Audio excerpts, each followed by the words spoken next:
tentang tahlil ya. Kan setelah sholawat ada tahlilnya. Saya cuma ingin bercerita betapa pentingnya kita mengirimkan Al-Fatihah kepada orang tua kita. Saya punya cerita di dalam kitab An-Nawadir.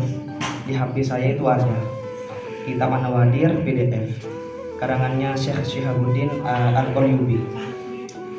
Cerita ini hampir-hampir sama dari sholawat-sholawat sebelumnya, tapi ini agak seru atau agak ekstrim mungkin.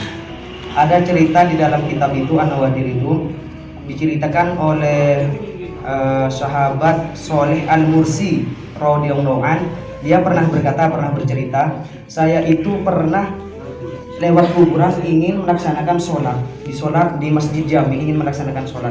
Setelah saya sampai lewat kuburan, nyampe nak masjid, orang yang ada di kubur ini keluar semua yang di kuburan.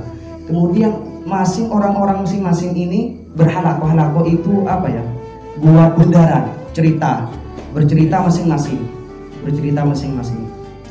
Bajunya bagus-bagus, putih, harum dan yang lainnya. Tapi ada satu orang yang dia itu sendirian, tidak ikut dengan yang lain. Bajunya compang-camping. Setelah itu tidak lama orang-orang yang ngumpul-ngumpul itu ada talam, akbabun, talam itu ono isine. Talamku datang ke orang yang berkumpul itu. Dan yang orang sendirian itu tidak menerima talam. Setelah orang menerima talam, dia masuk ke kuburannya. Tapi orang satu itu yang tidak menerima talam tidak menerima. Kemudian dia berdiri dan masuk ke kuburannya dalam keadaan hazin, dalam keadaan bersedih. Ditanyakan oleh Soleh Al-Mursi ini, kenapa kamu? Ada apa dengan gerangan? Kok kamu bisa sedih seperti itu? Kemudian, apakah kamu lihat talam-talam yang diterima oleh orang-orang lain itu? Ya, saya tahu.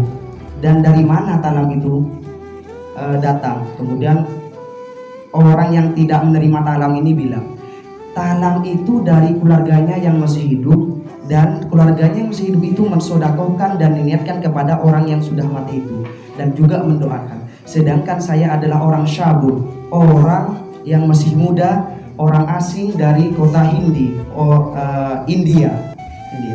Dan saya itu menuju ke Basrah bersama orang tua saya, ibu saya, menuju ke Basrah untuk melaksanakan haji. Setelah sampai di Basrah, saya wafat, saya meninggal.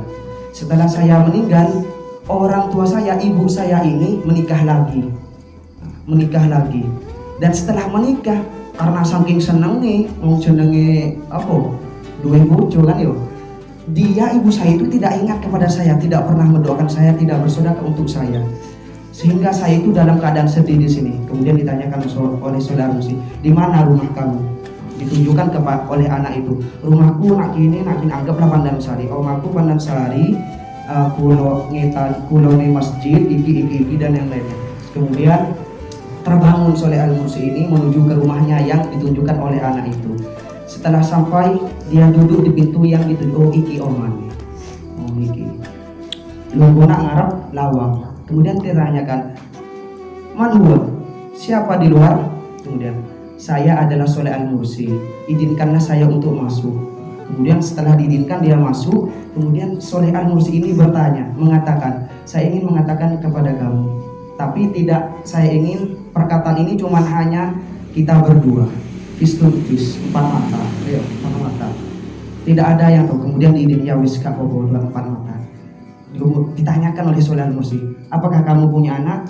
Ibu yang ngomong, lah aku gak dua anak. Tujuan, bohong, enggak, aku gak dua anak cari, padahal anak iku sing mau. Kemudian ditanyakan lagi, apakah kamu punya anak? Kemudian dia itu tanah fasad. Kemudian dia itu amboan sing amboan. Dan sambil amboan dia mengeluarkan air mata sampai ke pipinya, sampai ke pipinya, menangis sampai berjerit-jerit seperti itu. Ya, saya punya anak.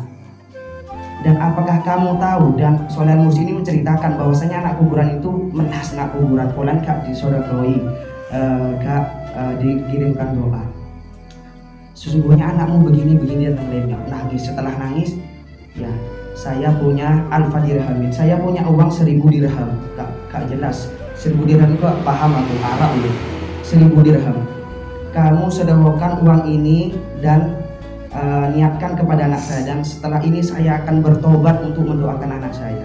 Setelah itu Soleh Al-Mursi ini mensedekahkan. Setelah mensedekahkan, dia datang ke rumahnya, pulang ke rumah. Setelah pulang ke rumahnya, dia mau sholat 2 rakaat lagi di Masjid Jami. Setelah itu dia tertidur lagi dan bermimpi seperti biasa.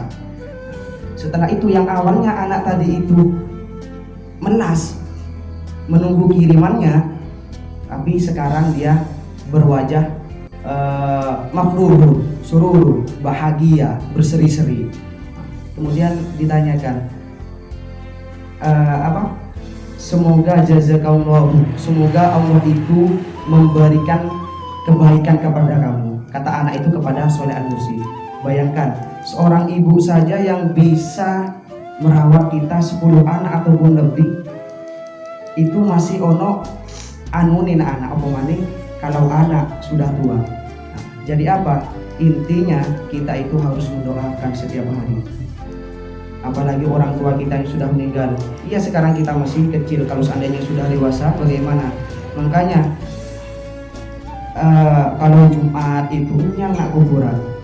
Yang saya lihat itu mulai dari awal tahun, kenapa nak kuburan nak kene ngetan kuburan kok sepi setiap malam Jumat. Padahal aku nak omah itu di ngongkon nabi ibu nyango nak kuburan. Tujuh opo? Tujuh golek opo ibu aku agar supaya mendoakan. Kata Nabi itu, ketika kalian ke kuburan maka berikanlah bunga di atasnya. Karena apa? Sebelum bunga ini kering, maka bunga ini akan mendoakan mayit yang ada di kuburan. Kalau nggak beli bunga, kodok nggak bohong. Daun-daun itu, tapi daun sing jelas deh, ojo ngomong. Berangkat toko omane nyolong tebu ini dipangan, anu ini digaina kuburan. Yobot hai ke ibang kayu. Intinya itu, ya. Semoga kita terus ingat kepada hamba-hamba kita, dan juga kita seandainya sudah wafat nanti akan digantikan oleh anak kita seterusnya. Al-Fatihah.